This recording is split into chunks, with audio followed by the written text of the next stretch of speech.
निकाय चुनाव की कसौटी पर लोकसभा चुनाव की जमीन तैयार करेगी बीजेपी, पार्टी के लिए पूर्वाभ्यास।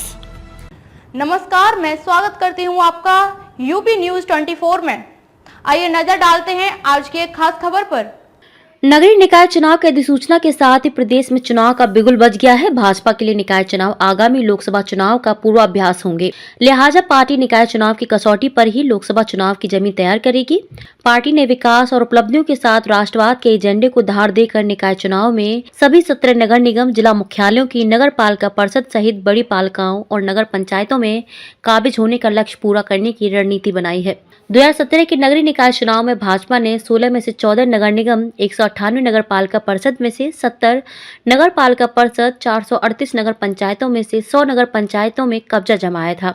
पार्टी ने इस बार सभी 17 नगर निगमों में परचम लहराने का लक्ष्य रखा है। साथ ही जिला मुख्यालयों सहित सभी बड़ी नगर पालिका परिषद और अधिकांश नगर पंचायतों पर काबिज होने का लक्ष्य रखा है।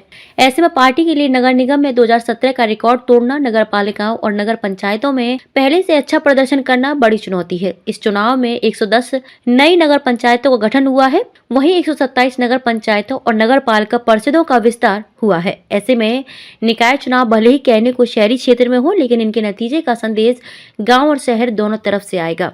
जानकार मानते हैं कि प्रदेश में लोकसभा चुनाव से ठीक एक वर्ष पहले निकाय चुनाव कराए जा रहे हैं। ऐसे में निकाय चुनाव में प्रत्याशी चयन से लेकर चुनाव प्रबंधन और चुनाव परिणाम के नतीजे लोकसभा चुनाव तक को प्रभावित करेंगे। यही वजह है कि सरकार और संगठन ने हर मोर्चे पर किलेबंदी की है। सरकार ने चुनाव की अधिसूचना से पहले जिलों से हजारों करोड़ रुपए की विकास परियोजनाओं की सौगात दी है। वहीं संगठन ने जिलों में पिछड़े, दलित, महिला, युवा, किसान, व्यापारी वर्ग के बीच किसी न किसी कार्यक्रम के जरिए विकास और राष्ट्रवाद के मुद्दे पहुंचाए हैं। सरकार और संगठन का प्रयास है कि निकाय चुनाव में जीत से ऐसा माहौल तैयार किया जाए जो 2024 की राह भी आसान करने में मददगार हो। पिछड़ों में पैठ पर भी खरा उतरना होगा। समाजवादी पार्टी के महासचिव स्वामी प्रसाद मौर्य बीते 2 महीने से कभी रामचरितमानस तो कभी पुराने नारों की आड़ में पिछड़े व दलित मतदाताओं को भाजपा के खिलाफ करने में जुटे हैं।